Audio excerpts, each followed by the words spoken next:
Hi, welcome to this edition of Pandora Times Experience. I'm here with one of the protesters who has been living the experience of everything that's been going on in Hong Kong. So give the audience a bit of background of what your experience has been like. Sure. So during the umbrella movement, I was stationed at Admiralty voluntarily for 79 days, Mm. so which is the whole of the movement. Mm. I had a great vision that Hong Kong would achieve freedom and democracy and, real elections, but that failed. Mm. I guess I never really gave up, and when I saw the city fighting for the same things again and more, I came back out. So do you think then, what lesson did people learn from the 2014 movement then? I think the movement in 2014 was an exceedingly peaceful movement, at least from the protester side. Police brutality was present, but not as prevalent as it is today. Mm. And I think at the beginning, we've learned that the timing, setting deadline is everything. The movement had a tremendous amount of support at the very beginning, but then after a few months, people either just got sick of it, used to it, and the support just waned. Mm. I think that's the biggest takeaway, for sure. Whether we could do this now, not really, but Hong Kong as a whole has definitely escalated. Yeah, it seems to me like comparing the 2014 movement with now, the main difference is that people realized that staying in one place and under a peaceful organization wouldn't work over a long period of time. Whereas now, what is working, now that we're entering into the 6th month of these protests, is that people have realized that if you kind of launch a sort of guerrilla tactics in a way, where you have certain activity during certain points of the week or the day, then you can continue or prolong the movement and make a greater impact than if you were kind of focused and centralized in one place.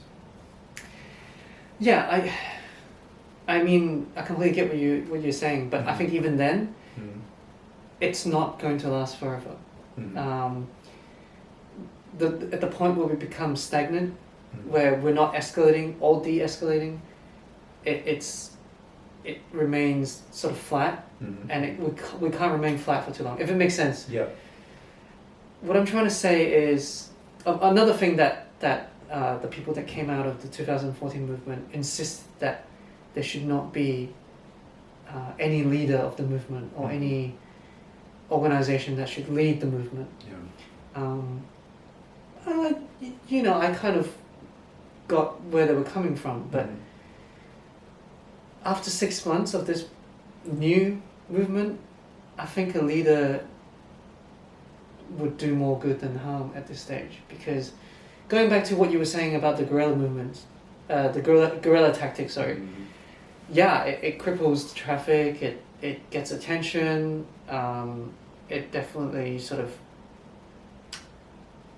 instill a little bit of fear into the Hong Kong government, but in the long run, it's going to be the same thing. Like, people will get sick of what's happening, sick of remaining in where they were, and I think it's now is a good time for a leader to come out and say, well, right, everyone should concentrate their efforts onto doing certain things.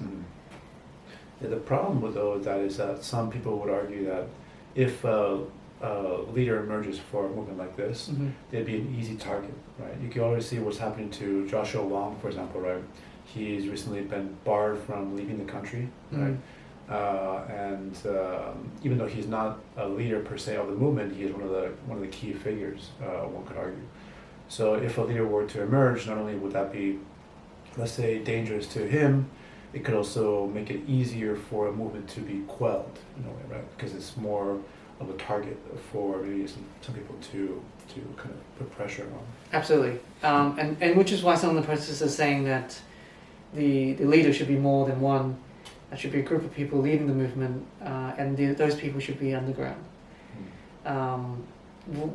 How to achieve that exactly, we don't know. But I can tell you now, with the Chinese government, I can tell you with 100% certainty that peaceful protest cannot change anything. And it pains me to say this, but it's true. I mean, 2 million people came out.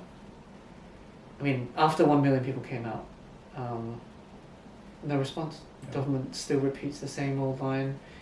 And it is only then, and the increased police brutality, that the people start to fight back.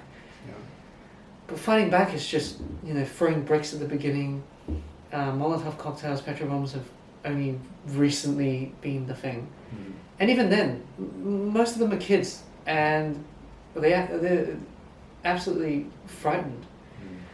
And they use petrol bomb not to target the police, but to target the concrete in front of them. Police vehicle at the most. After 6 months of this so-called resistance or revolution, not a single police officer has been caught on fire. Now think about this. Like, compared to the movement in Ukraine, where the majority of people are not students, essentially it's the CCP versus kids, university students, and a small minority of people like myself that are over the ages of 30. Okay. Yeah, well, I'm curious on what your take is on the recent news which came out this week about the district council elections in Hong Kong, where it came out that 17 out of 18 councils turned to the pro-democracy side, right? Which is a big story because just in the previous elections, it was mostly pro-establishment, am I right? Yes, correct. So what is your take on that? Like, how can that influence the protest movement? I think, in my opinion, the voting polls have kind of, instead of the individual person, their credentials and their attributes and what they've done for society, etc., etc., it's more about pro-government and anti-government now. You have candidates that have came out of school, hasn't done much, hasn't had much life experiences, but then the pan-democratic side, they get voted.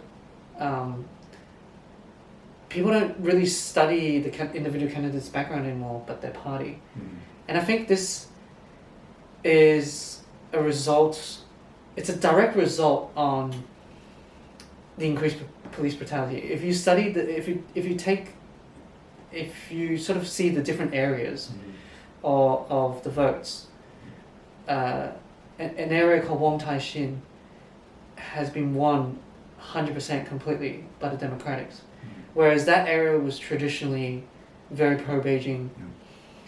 And this is because there's been months and months and barrages of tear gas around the entire neighborhood. It's crazy. It was one of the worst areas.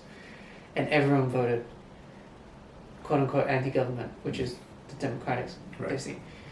Now, what does this mean for the future of Hong Kong? I can't be certain. I think we're not in the clear. It's only a very, very small victory.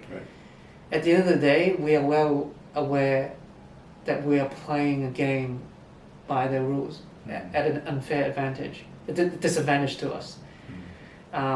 Mainly because the government, at their will, can disqualify any candidate that they wish, without consequences and without proper justification. They've done that with Joshua Wong, for example, and what has the people done about it now? So, yeah, I mean, it's good to see that the public opinion is anti-government, at least the current government. But it's not a victory by any measure. But at least it's able to kind of, maybe some people from the pro-democracy camp can say, look, this sets up a counter-narrative to what the pro-Beijing camp was saying. Even in Beijing, the governments would be saying that, the people who support democracy in reality in Hong Kong are a minority compared to, the mass silent majority, which maybe are feeling discomfort or discontent Mhm. with what's occurring, right? Mhm. But now with with 71% of voter turnout, that's a huge number, right? That kind of idea can't be used anymore by Beijing, by the government, right? So at least in that sense, it could be seen as a positive sense for the pro-democracy camp. Yeah, it's very well put. The protesters, we've been branded as a small minority that's been messing up Hong Kong, screwing with the economy and being the reason for all things bad that's been happening recently. And like you said, it's been proven wrong. Prior to this official poll, there's been sort of online surveys and telephone surveys by professional organizations, asking random people in society what are their thoughts on the current situation and the police and blah blah blah. All of the results there was already a very good indication of the results that would have been yesterday at the polls. But the pro-Beijing people obviously do not see that as official until obviously yesterday when the polls reflect that it is indeed true. Well, it's kind of curious. It's a good thing you mentioned that, because there have been some analysts saying that the reality of the situation isn't reflected in reports that are being sent to Beijing, because people at the government of Beijing receive reports from people on the ground, from their kind of officials who are posted here in Hong Kong, and the reports they receive just say that no, pro-establishment sentiment is increasing, whereas the reality is not true, and they're constantly being faced with challenges to that reality.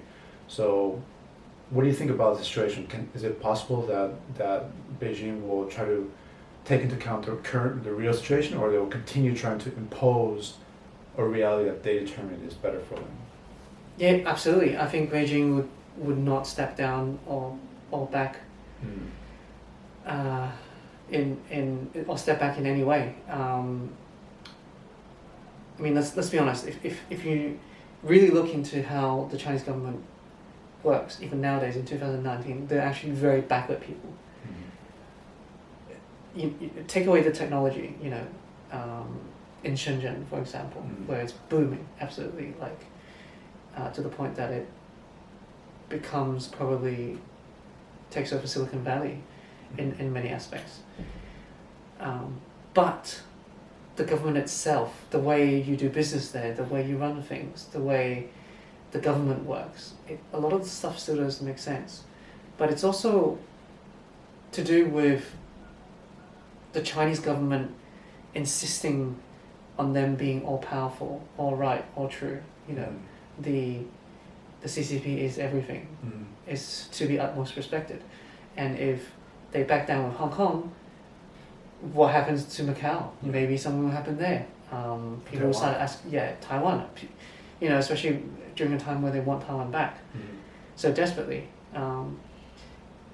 So naturally, the Beijing government will turn the blame to foreign governments such as like the US, Australia, UK, and so on, saying that the protesters are being funded by them for however many Molotov cocktails that they throw. They get money, something ridiculous.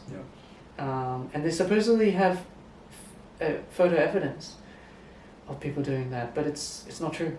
It's people donating money. It's normal citizens or people that are too old or do not want to come out because they have too much responsibility at home, actually donating money to the protesters, or equipment or food. And it's kind of purposely hiding one side of the story. Yeah, it's just curious because just recently, as a reaction to the news about the elections, Chinese Foreign Minister Wang Yi in Tokyo said that any attempt to mess up Hong Kong or even damage its prosperity and stability will not succeed, telling the Agence French press, and said that the city Hong Kong is part of China no matter what happens. So despite the fact that the reality is different and that there is support for it on the ground, uh, there's still this very, very hard line measure to be taken up by pro-establishment figures being backed by Beijing.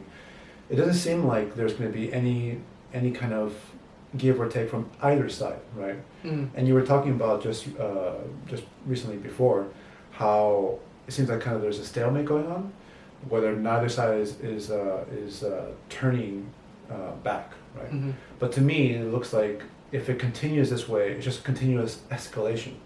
It's going to lead to a point where there's going to be a breaking point, not so much a fizzling up, but it's kind of building up towards a breaking point. What's your take on that? I think I can't completely agree with what you say about the breaking point.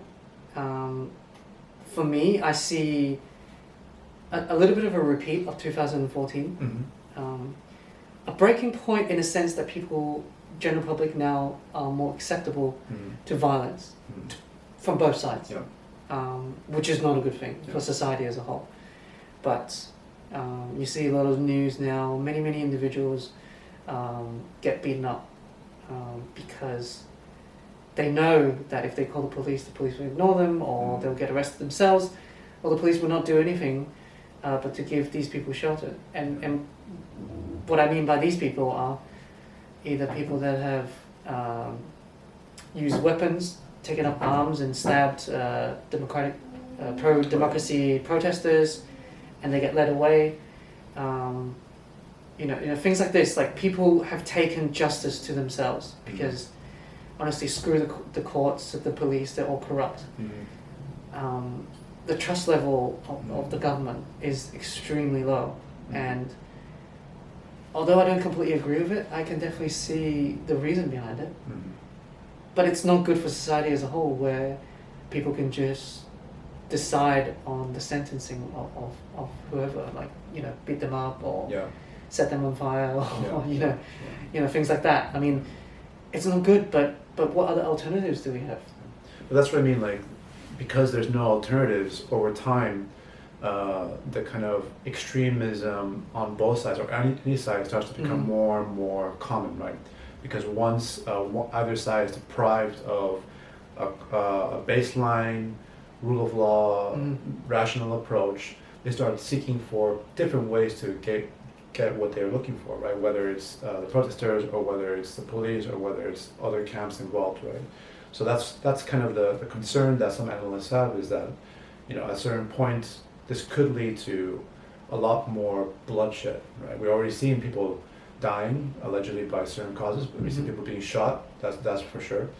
But it could lead to even more bloodshed. Yeah, I mean, the only thing I could add about this is that it could go both ways. It could fizzle out, or it could fizzle out to the point that it just becomes consistent. So it does not escalate, but it continues as is now. So every weekend there'll be a protest, there'll be guerrilla tactics, there will be blocking of the roads, or, you know, tear gas and so on. Like, people are numb to this now. So when I mean by fizzle out, it will be this, and then maybe occurring less and less as time goes by, because these tactics do not work anymore. Let me give you an example. For example, destroying MTR stations. That was for a good couple of weeks. That was one of the tactics that the protesters used. It was effective because it helped with unleashing the anger that the public had towards the MTR. So the public definitely supported it, because the MTR was used. There was foul play with the MTR. You know, not releasing the CCTV footage of supposedly police murders, using the MTR, the trains to transport police, and it's definitely foul play there. So people destroyed the facilities, and it was acceptable for a while until, you know, a few weeks have passed, and it's beginning to really affect people going to work. You know, I may have been involved with destroying some of the stations, but at the end of the day, when, you know, the tunnel's blocked and everything's blocked, my only way back to work is MTR, and therefore I suffer myself. So it's, I think in Beijing's mind, and it's Beijing's plan to wait it out, Yeah. like 2014. Yeah. Um, Do you think that maybe they're more patient than the protesters? in the long run, Mm. the protesters is at a disadvantage. Yeah. People are sacrificing their time, their effort, their money, Mhm. risk of getting fired from their job. Yeah. You know, things like this. This can't last. It's taking a personal toll on myself. Yeah. You know, and I can't see myself doing this for another. Well, I could do it for another 6 months maximum, let's say. And which is why, going back to the point, the very beginning, why setting a deadline is very important. So if the government does not react, we should escalate on the deadline and not just empty threats. Like the people need to come out. We need to get the majority support. But it didn't work the last couple of times it was tried. So what makes you think that it could work again? Yeah, it's true. It hasn't worked well. Some people say that on June the 12th, if it weren't for the protesters storming Ledgeco, Yeah. then the law would have passed. Yeah. So the extradition bill would have passed. I guess people refer back to that a lot because people storm Ledgeco, because there have been clashes, because people take up arms, or arms meaning just sticks and stones, Yeah. that the bill was not passed. And eventually it got withdrawn fully. Yeah. So people kind of see a bit of hope. I guess I am more realistic. Mhm. I'm not a pessimist, but given the facts right now, and Beijing not backing down, you know, it's the police have gone worse. It's blatant sort of Mhm. brutality and it's conditioning the public to accept this. Yeah. And therefore, why people say that Hong Kong's a police state. Everywhere you go, there's police. Yeah. Even in the central business district, where everyone's either in suits or in heels, they shoot tear gas there. They're normalizing the people. They're conditioning them to accept that, well, this is it. Mhm. Submit or go to jail. Yeah. So speaking about police, let's kind of segue into the topic of how conditions were at the recent siege of the Polytechnic University. Mm-hmm.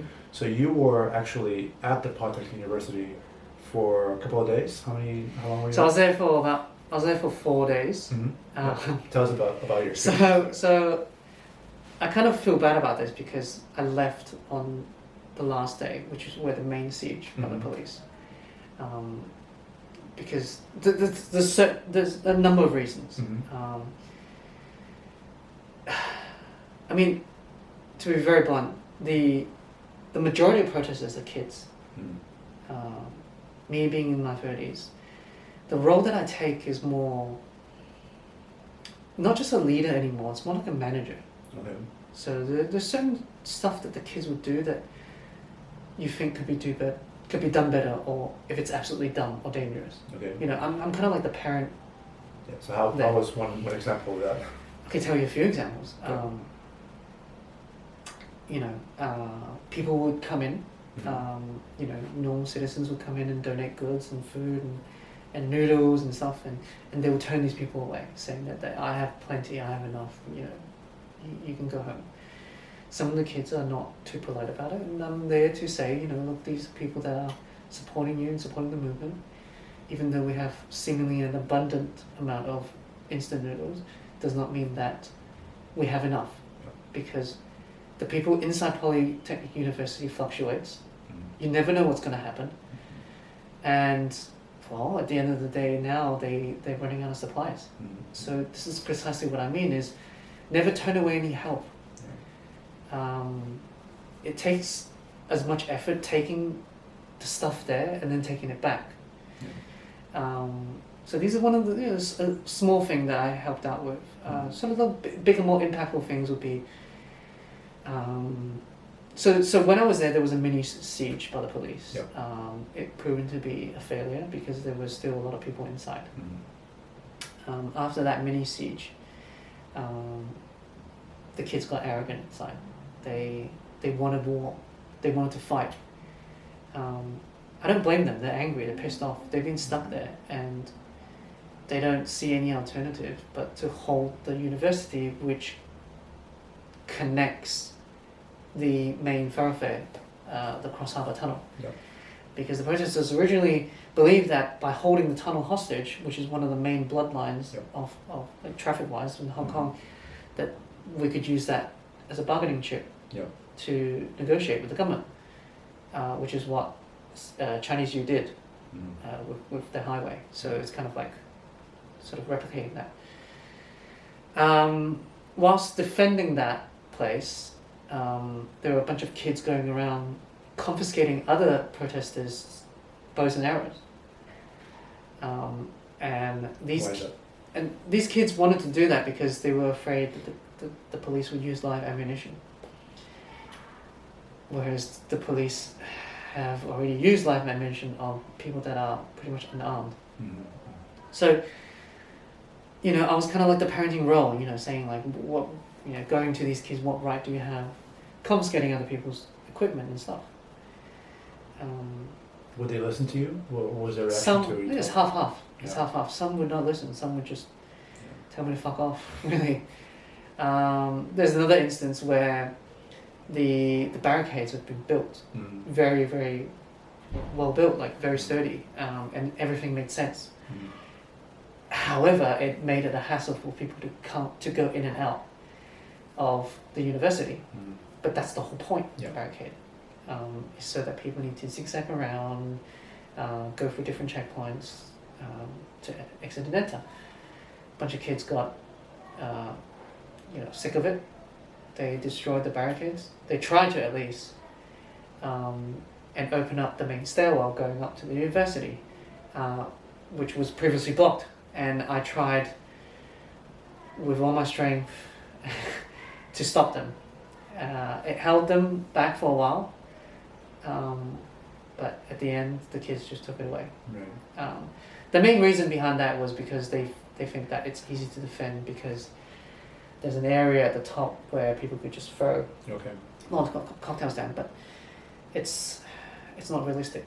So how are these people organizing on the ground? So maybe there's one or two, maybe kind of leaders who just pop up and say, "Let's do this, let's do that." How does that It's occur? pretty much that. It's whoever the loudest is would lead Okay. whatever that is happening at that moment. At that moment.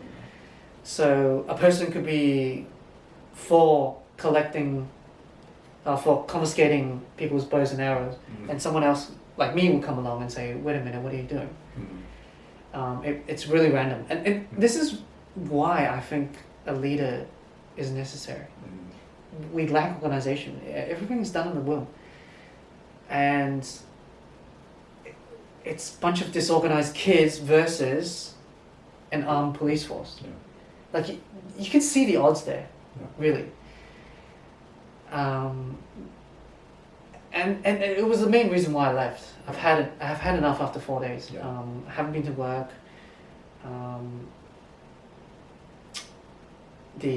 It's been affecting. Yeah, it's affecting me. With my relationship, my work. Mhm.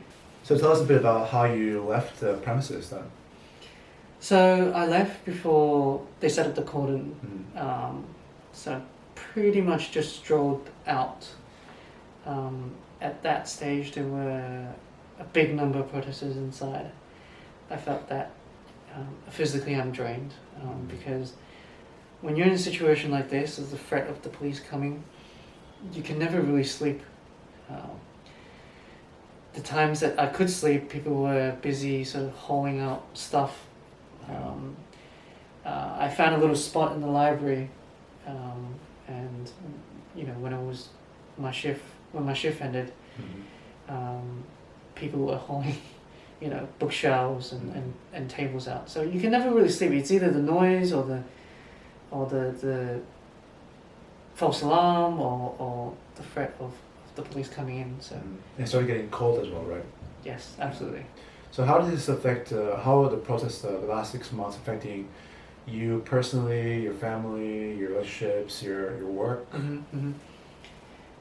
I think on a personal level, it's definitely the mental strain. Will this be the last time? Mhm. There's thousands of arrests now. Mhm. every week you see in the news people getting a bat into the head, shot in the eye. You hear rape cases inside police stations. I mean, it's become common occurrence. So personally, this is taking is a tremendous amount of pressure on me. But if I don't go out, if not now, like when? I mean, who? If everyone, we all share the risks. And the more people come out, the more the risk is shared, so therefore minimizes it. But yeah, I mean, the family supports it, supports the movement as a whole, but not too much me being at the, you know, which kind of doesn't make sense. Yeah. On a relationship level, definitely has taken a big impact because, you know, my weekends used to look like, you know, going for a hike, cinemas, or going out to different restaurants, to now her staying at home, doing her own thing while I'm out. Rewind a few months back, she could come with me on a few of these marches and protests, but it's become a point where it's too dangerous because the police just indiscriminately attacks people and very liberally uses tear gas and rubber bullets. All right, so tell us a bit about the perception that Hong Kongers now have about the police, because it's been well documented. Hong Kong police used to be known as Asia's finest, right? And now, you know, that perception has been tarnished by a lot of activities documented as well. What do Hong Kongers feel about the police from your mouth? I think this question does not deserve my personal opinion. I think I'll answer this question more with facts. Okay. The Hong Kong police now has no accountability. They could pretty much say anything and do anything they want with no consequences. With the exception of maybe a point-blank kill by police, point-blank like murder by police, captured on film, then I guess there'll have to be consequences. But they're getting away with everything. They're getting away with rape, and the police response to that is for the victims to come out and point to the police officer that's committed that crime, and we'll launch an investigation. Whereas, you know, if you hear the accounts, the rape is in a dark room where the police have no numbers or badges and it's covered up. How can you possibly then file a report on the police, to the police, where there's no individual, there's not a single entity that has enough power and efficiency to handle police complaints? Yeah, and for journalists, that's also a very challenging situation, because our job is to find out the facts, right? What happened in these kind of situations, but we've been kind of bombarded or inundated with a lot of fake news, so we don't know what to believe, right? Even though we hear reports of these victims who have been raped or who have been abused, right, by members of the police force, because we don't have direct evidence of this occurring, it's very difficult for us to then investigate as well, because these things aren't easy to find, right? What do you think about the prevalence, the growth of this kind of rumors and fake news and stuff like that circling around? I think fake news is definitely something that occurs to both sides. Propaganda as well. Yeah, propaganda, both the people that support the movement and the people that are against the movement. Some of the ones that come out from the people that support the movement are actually pretty funny, because it uses the same tactic that the others use to then lace their message in there. Okay. I'll give you an example for the recent votes, the recent elections. The propaganda that came out from outside was stamp as many stamps as you can for the people that you support. The more stamps that you give them, the higher chances of them winning. And people actually do that. Okay. Like, it's mind-blowing. because obviously you can only have one stamp. Right. You can only stamp it once. Right. But anyway, things like this are pretty funny. But back on the topic, it's fake news everywhere. But take the fake news aside for a second and just look at the footage that you have right now. The amount of footage of police pepper spraying, beating up reporters, telling them to fuck off, illegally arresting and detaining them. Reporters itself, like you can now there's a massive archive of them, and you can just tell by their actions that they no longer care, they no longer give a crap. Before, back in 2014, 7 police officers got convicted of dragging a person into the back alley and beating him up. So these people actually had to go to court. Because it was, it's super serious back then. But now it happens daily. Not daily, but weekly, for sure. Where do I see this? Will I see this continuing? For sure. Because they're the ones with the guns and the equipment. And, when you put thugs into power, especially ones that are not very well educated, it's bound to spell trouble. Why do you think that the government of Hong Kong refuses to have an independent inquiry into the police? One of the demands of the protesters. Yeah, I mean, this is actually the biggest demand at the moment. It superseded the demand for the bill to be withdrawn. Before it was withdrawn, it was already one of the biggest demands of the protesters. But it will never happen. Not unless Beijing says it can. The Hong Kong government just doesn't have any say. Because if the police force is discredited, there's been, it directly correlates to the government, and the government at this moment still wishes to remain, pure and righteousness completely. So there's no kind of end in sight then. There's no, like we were talking about before, there's neither side is going to give. There's no end in sight, basically. Yeah, I mean, people are giving up for sure. More people are joining up into the fight, and people are giving up. The resistance will always be here, but it cannot maintain like this. We need at least a double amount of people out on the streets. Even if all it takes is the entire Hong Kong to go on strike for 1 week straight. If everyone just stopped going to work and take it to the streets for 1 week straight, everyone, or at least the people that voted, in support to the Democratic Party, that's enough people. Even if they all just came out and just strike for 1 week, I think we would win something at least.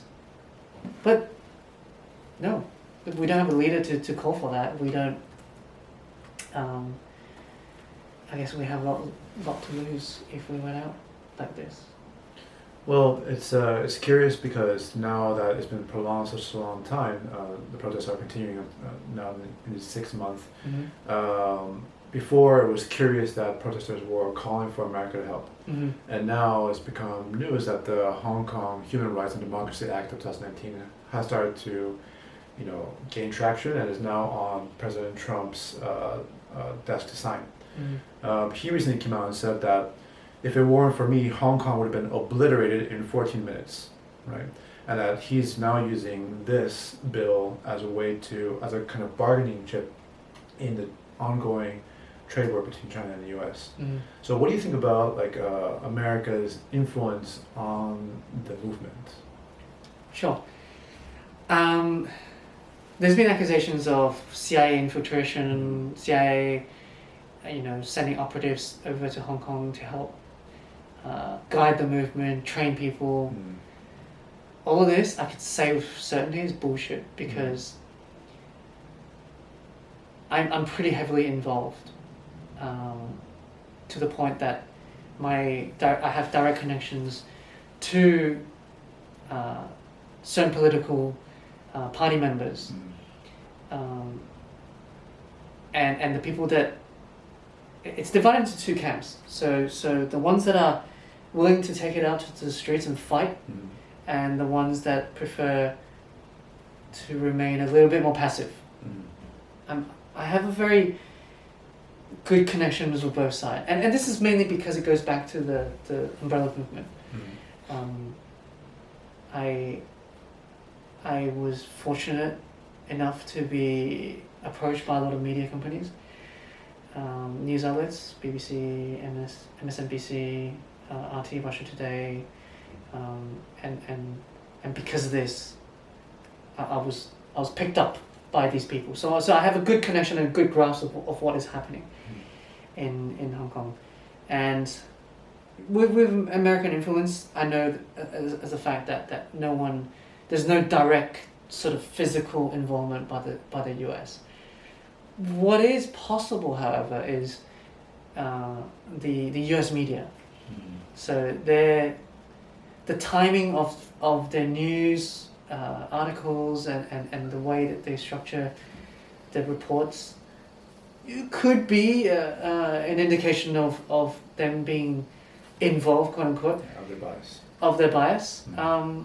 Are they biased?